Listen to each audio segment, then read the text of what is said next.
En este video les vamos a hablar sobre el libro El espíritu de las leyes de Montesquieu, obra del filósofo Charles Barón de Montesquieu de origen francés, que nació el 18 de enero de 1689.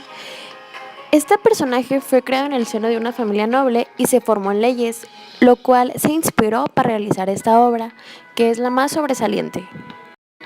El contexto en el que se vive es en la época prerevolucionaria, ya que tuvo la oportunidad de viajar a varios países de Inglaterra.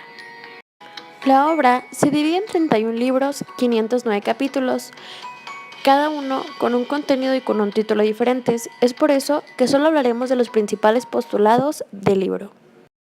Dentro de los primeros 13 libros nos habla sobre la organización de la sociedad y de la distribución de poderes. En los libros restantes nos habla sobre las consideraciones económicas, filosóficas e históricas. Algo que realmente es interesante de esta obra es que fue fruto de más de 20 años de trabajo, según mismas palabras del autor. Él recrea el sistema político inglés, el sistema de separación de poderes y la monarquía constitucional, que para él es la mejor garantía contra el despotismo. Para ya entrar en el libro, primero que nada Montesquieu nos habla de las leyes.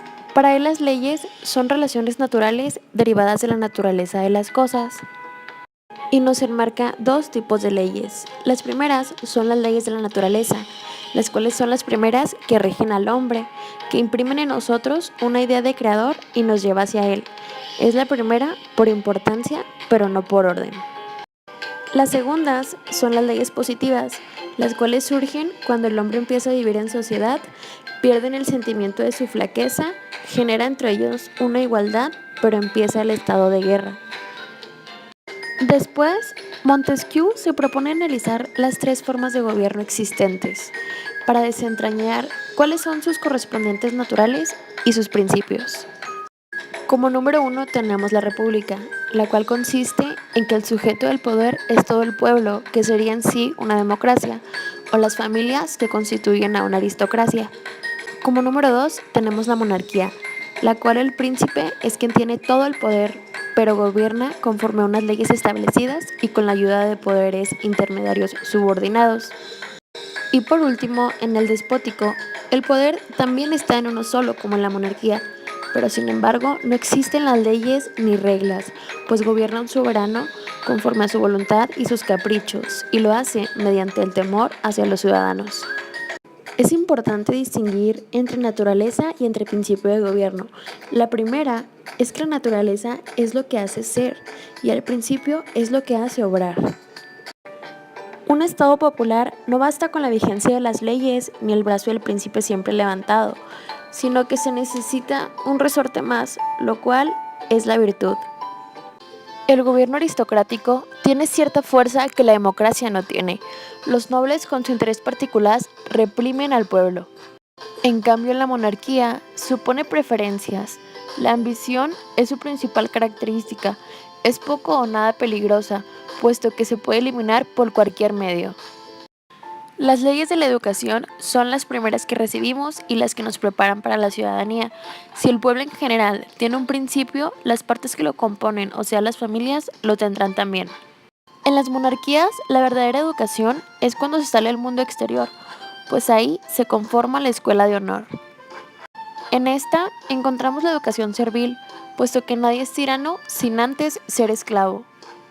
En la democracia, encontramos que primero está el bien público antes que el propio, que existe el amor a la patria y a las leyes. La corrupción de cada régimen político empieza casi siempre por la de los principios. En el gobierno despótico se corrompen sin parar, puesto que éste está corrompido desde su naturaleza. En la democracia degenera cuando se pierde el espíritu de igualdad y también cuando nosotros queremos ser iguales a los que elegimos para que nos gobiernen. En la aristocracia se corrompe cuando el poder de los nobles se hace arbitrario. No hay virtud posible entre los que gobiernan y los gobernados, y el Estado está en manos de déspotas. La libertad en un Estado con leyes es poder hacer lo que se debe querer y no ser obligado a hacer lo que no se debe querer. Hay dos clases de tiranía, real y efectiva, que consiste en la violencia del gobierno y la circunstancial, que se deja sentir cada vez que la opinión encuentra mal otra medida de los gobernantes. El carácter sociable, que hace referencia a que entre más comunicación hay entre los pueblos, más se comparten sus costumbres y modales. Dentro del libro, Montesquieu también nos habla de las leyes con relación al clima. Nos dice que en los climas cálidos hay pérdida de la fuerza física, el ánimo cambia y los humanos somos más sensibles al dolor.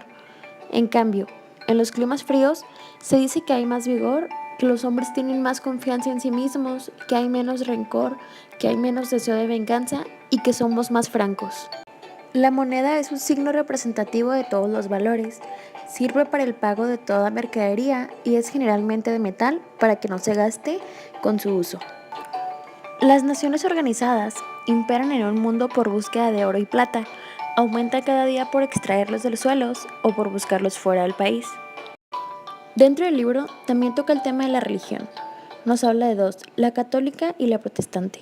La religión católica es más propia en una monarquía y la protestante se acomoda más a la república. Nos dice que para formar una religión tiene que adaptarse al régimen existente en cada país.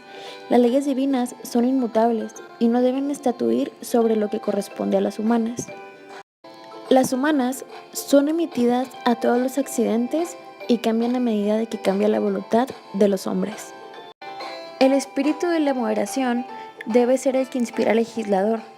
El bien político, lo mismo que el bien moral, está siempre entre dos líneas. Ya a manera de concluir este libro, Montesquieu nos marca un espíritu general en sí, que son las cosas que gobiernan al hombre, el cual centran el clima, la religión, las leyes y las costumbres. Por lo cual, estos aspectos, el clima, la religión, las leyes, las costumbres, son diferentes en cada estado, en cada país y en cada nación. Por lo tanto, las leyes no pueden llegar a ser una misma para todas. Por eso es necesario que sean cambiantes en cada lugar en el que se establezcan.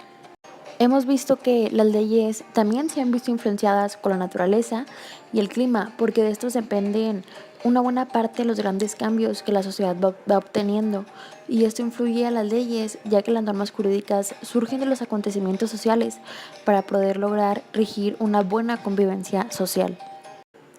El clima se relaciona con diversas enfermedades, con el carácter activo o perezoso, valiente o cobarde. Aquí influye sobre el suelo, condicionado del tipo de cultivo, la extensión del terreno, la organización del trabajo y sobre todo la invención.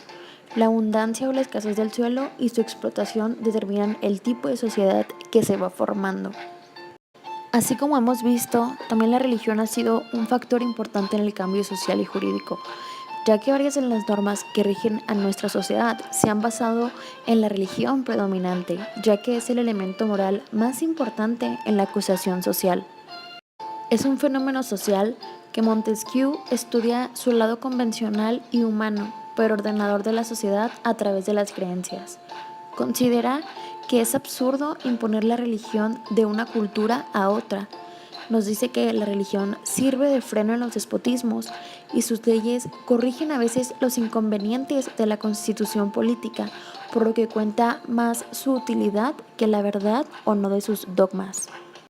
Nos dice que toda persecución religiosa y todo proselitismo es por principio intolerante y que el número de habitantes también ha afectado porque este es el que da la pauta de qué tantas efectivas son las normas que se están planteando o qué tan erróneas están, ya que al darse una sobrepoblación se necesitaría de normas que ayuden a disminuir la tasa de natalidad, sin que esto implique llegar a cometer delitos tales como el aborto o algunos ejemplos más. Nos dice que en los pueblos civilizados se altera favorable o desfavorablemente la relación del número de habitantes con el clima y el suelo mediante las leyes y la organización social.